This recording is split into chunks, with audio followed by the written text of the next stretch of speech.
This is CBC Here and Now.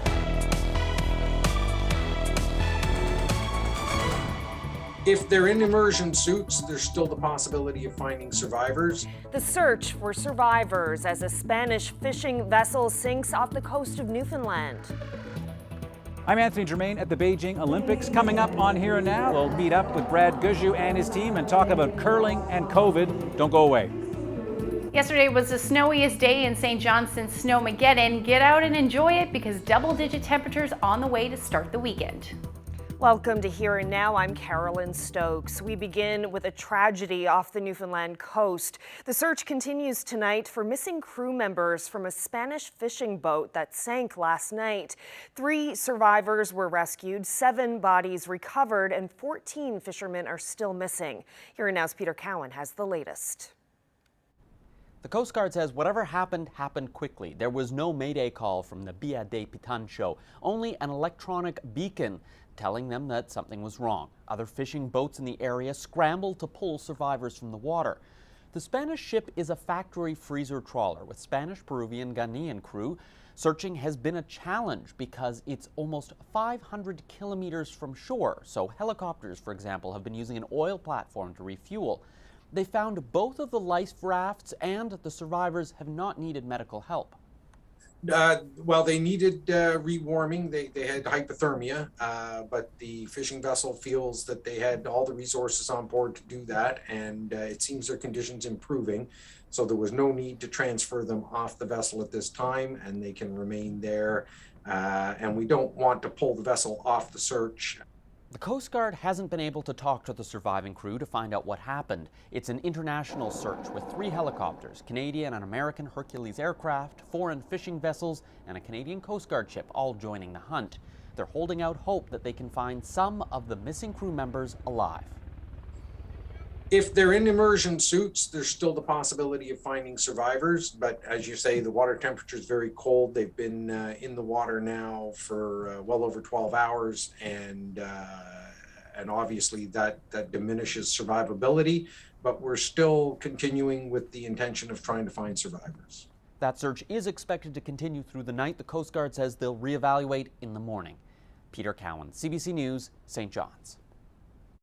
Well, the Coast Guard has said that weather has been one of the challenges in this search. Let's take a look at what's going to happen over the next couple of days as far as winds and waves go out at the search area. As we head through the night tonight, we're looking at those seas somewhere between 3 to 4 meters, and the winds are going to ramp up as we get into the morning hours. They'll be out of the northwest somewhere between 45 to 50 kilometers per hour by Wednesday morning. As we head into the afternoon, even stronger winds out of the northwest between 60 to 70 kilometers per hour, but those seas will be somewhere between 2 to 3 meters. And then as we head into Thursday, that's when those winds really ramp up. They'll be gusting westerlies between 60 to 70 kilometers per hour. And these winds we're going to experience across the island as well, even more so on Friday. I'll have the full forecast coming up. Thanks, Ashley. Well, the loss of that Spanish fishing vessel and many of its crew last night happened on a tragic anniversary 40 years after the Ocean Ranger oil rig capsized off the coast of Newfoundland. It was like the Titanic. Everybody said, it's the biggest and it will never sink. They were wrong, again. It was well known among the crew members that the Ocean Ranger was referred to as the Ocean Danger. The grief was a community tribulation. In fact, February 19th, 1982 was declared a day of mourning. The annual memorial service for the Ocean Ranger was held today at Gonzaga High School in St. John's. Students lit candles as the name of each crew member was read aloud by Lloyd Major of Carbonear. He worked on the Ocean Ranger and his turnaround ended just 3 days before the disaster. The rig was considered to be unsinkable, but in high seas and strong winds, it capsized. 56 of the 84 crew members who died were from this province. And a royal commission found huge lapses in safety and training that could have saved at least some of those men. Many of them were fathers and today would have been grandfathers. Chris O'Neill Yates spoke with the children of 2 of the men who were lost.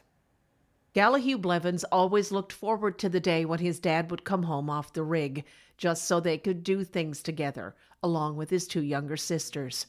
Sports, fishing, just being together. It was Valentine's Day, leading up to it. And so my mom had us, sitting at the table and cutting out, hearts and Valentines and, to our dad. But on February 15th, 1982, 7-year-old Blevins picked up an unusual vibe as people kept showing up at their home in Connecticut.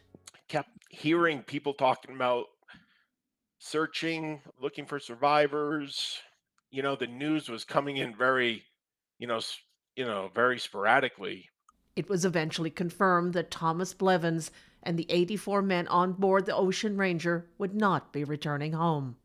It's a loss Tina Putt shares. She was 10 when her dad, Douglas, a welder, got laid off from his regular job and took a 2-week stint aboard the Ocean Ranger. He went out there because he wanted to get some extra money and to hopefully he wanted to take us to Toronto to see his sister that summer. It's the memories that have kept her father alive to her the past 40 years. He was always present in our lives. Like Sunday was family day. We always did something. He took us camping, he took us swimming, skating, movies, out to dinner. Like we always did something. Supposing it was on Topsail Beach picking rocks. Losing her dad so tragically, so young, shaped the woman Tina would become. Because of what happened to Dad, I was always interested in safeties. So interested, in fact, that she earned a master's in safety and risk engineering and spent several years working in the oil industry. I think he'd be proud. I think he'd be surprised. Just wanted to make Dad proud and just make the most of life, I guess. Gallahue Blevins honors his dad's memory too, by being to his sons the father his dad would have been to him had he lived. It's almost become my obligation in life to kind of live the life my dad didn't get to live. Both turning tragedy into something good in their lives while never forgetting, especially today. Chris O'Neill Yates, CBC News, St. John's. There have been enhancements to safety for the offshore since the Ocean Ranger sinking. One of them is the development of the CNLOPB, a federal provincial joint regulator for the offshore. Max Rulock is a former head of the board. He's worked in the oil industry for decades, including on a contract with the Ocean Ranger. At the time when the Ocean Ranger sank, we had absolutely no safety training. There was no basic survival training. We had no survival suits. The lifeboat drill was something that we did every Sunday after lunch. You went out and stood by your lifeboat station and basically had a cigarette and yarned with the rest of the crew. Nobody went into the lifeboat. Nobody started it. We've come such a long, long way since. And a lot of the credit has to go to the Hickman Royal Commission. We're blessed. We have 4 grandchildren. If either one of those decided they wanted to work offshore, they'd go with my full blessing, because I know they'd be going to work in a place that is now much, much safer than it was. Well, dozens of the artifacts and archival material from the Ocean Ranger that were used by the Royal Commission have been stored for decades at a museum in Ottawa. Curator Sharon Babian says those are the items that helped investigators piece together what went wrong on that tragic day. Well, the collection that we have came from the Royal Commission that investigated the disaster. So it's what I would call largely a forensic collection, things that were found floating in the water. So most of those pieces were from lifeboats. They sent divers down to the rig to collect some very specific things. They collected 3 portals and the deadlights that cover the portals, all kinds of really important stuff that went into redesigning and rethinking offshore oil rigs. So a lot of that knowledge was used and is still being used to make offshore drilling much safer. Another news tonight, police say an elderly man died in a house fire in Plate Cove West just after midnight. The RCMP in Bonavista says the house was badly damaged when fire and emergency medical services arrived. The man, the lone occupant, was found dead inside. A house nearby was damaged. The office of the chief medical examiner and a fire scene investigator are there today. Well, a Newfoundland teacher has been found guilty of sexually assaulting a teenage student he taught and coached at a St. John's area high school. The now 22-year-old complainant testified in October that she and 39-year-old Noel Strapp had about 100 sexual interactions. Strapp denied the sexual encounters occurred in his testimony. The 39-year-old was charged with sexual assault and sexual exploitation. Well, another COVID death in the province and a drop in the number of people in hospital. A woman in her 70s in the Eastern Health region has died. That's the 57th death due to COVID-19 in this province. There are now 14 people in hospital, 6 in critical care. That's down from 23 in hospital yesterday. Well, a former leader of the PC party in this province says he donated money to support the protesters in Ottawa. Ches Crosby says he contributed financial support to this protest because he believes the people are protecting fundamental freedoms. Crowds have been in the country's capital city for several weeks protesting vaccine mandates. Crosby says from what he's read, the vast majority of protesters are law-abiding people who could be anyone's neighbor. Indefinite states of emergency, such as what we are under in most of Canada, are a dangerous thing. And I support the right of peaceful protest. And that's how I've been seeing the what's called the Freedom Convoy as a peaceful protest. So I just wanted to express my support. I think that the mandates in the state of emergency should be terminated immediately.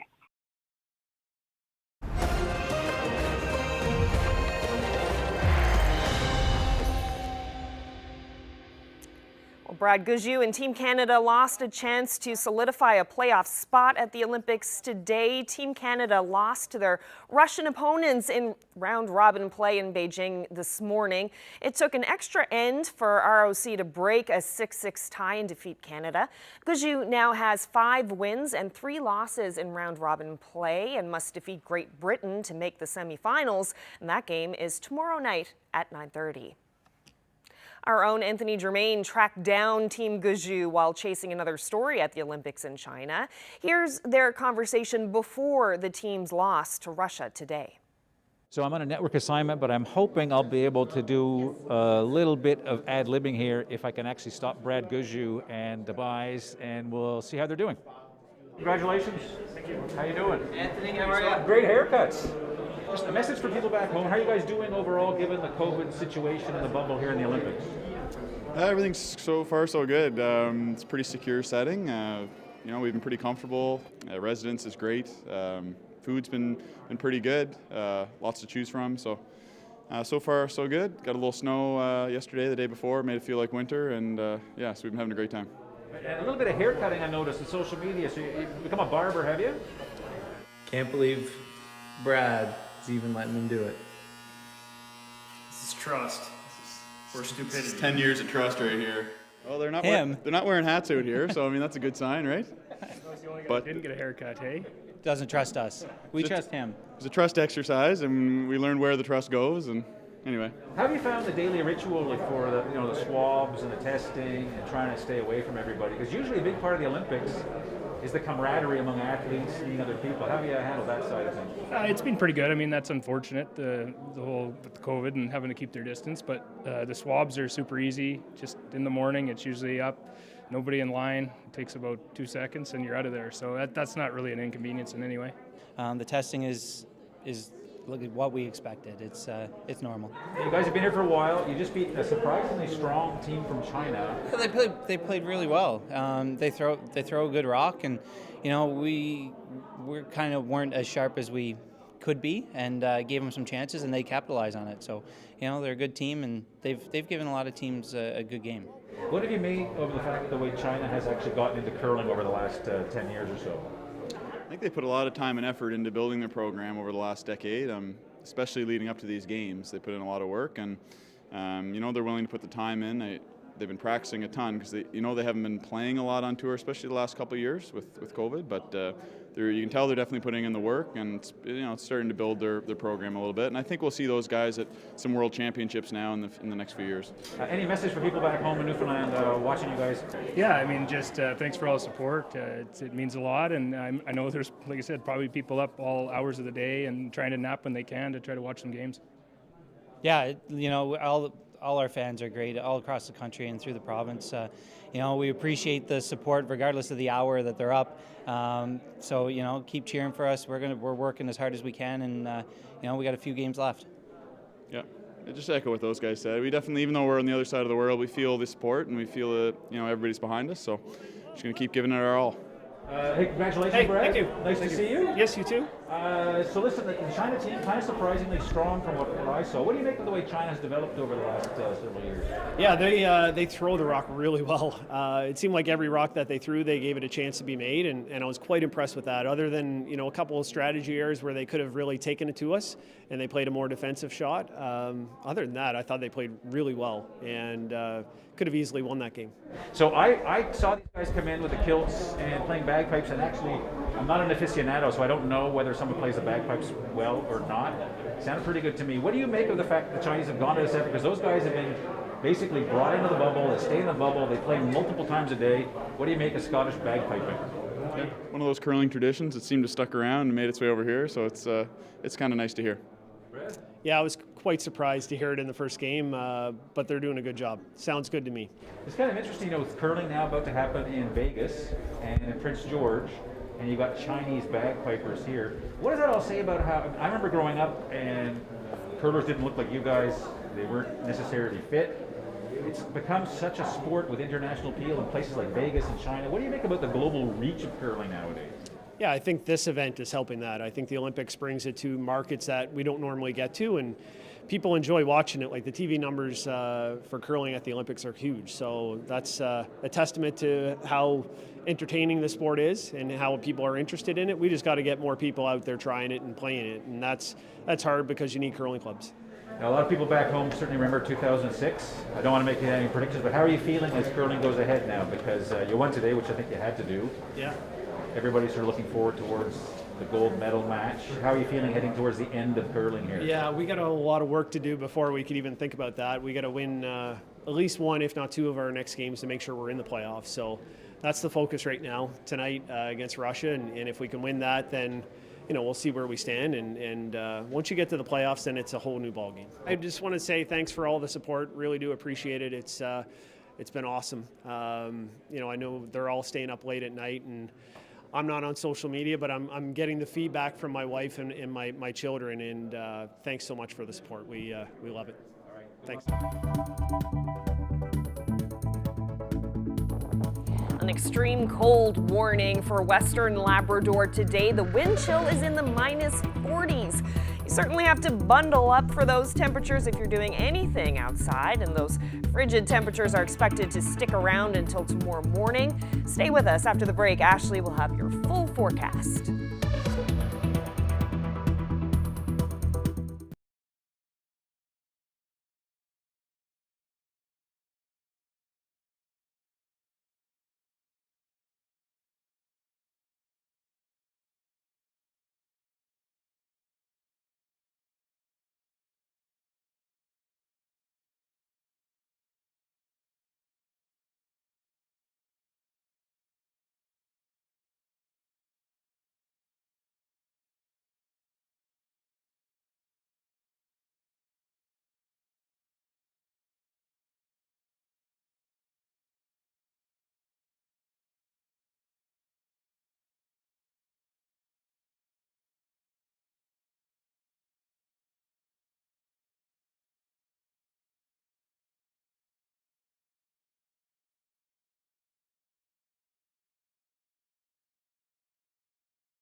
This weather update is brought to you by the NL 511 app. Know before you go. Check road conditions, highway cameras, and the provincial plow tracker with the NL 511 app.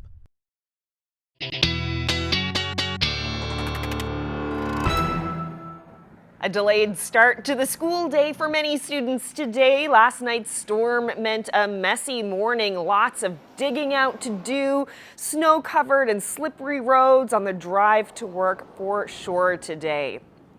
Ashley, it is beautiful out there, though. I will say that. How much snow did we get?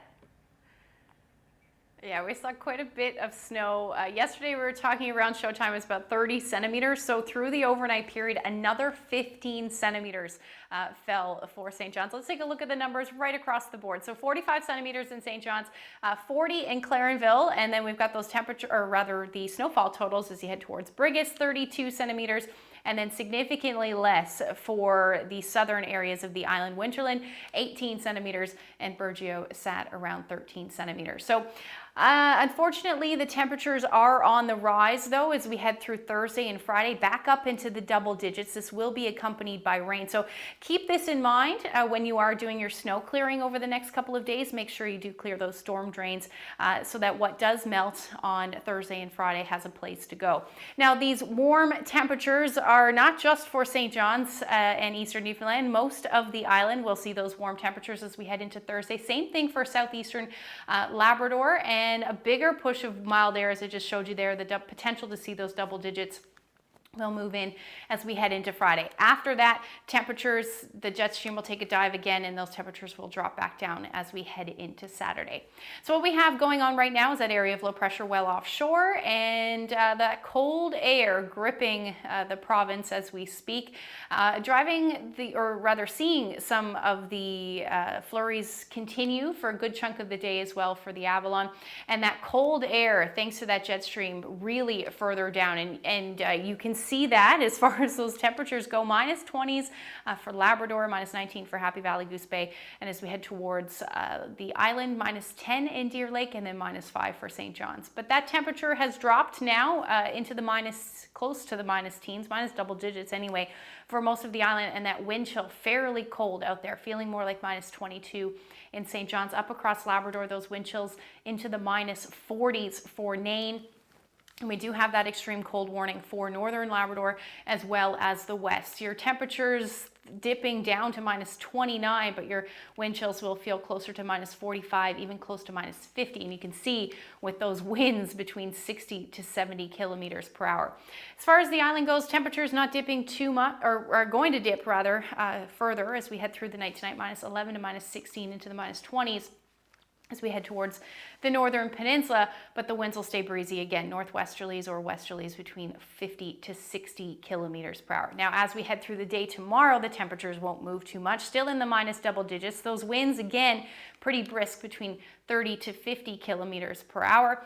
And then as far as what's going to happen weather-wise, we are looking at the potential for some snow squalls for the west and south tonight. That will generally continue as we head through at least the first half of tomorrow, but the rest of the island looking at some sunshine through the day. Again, those winds staying brisk.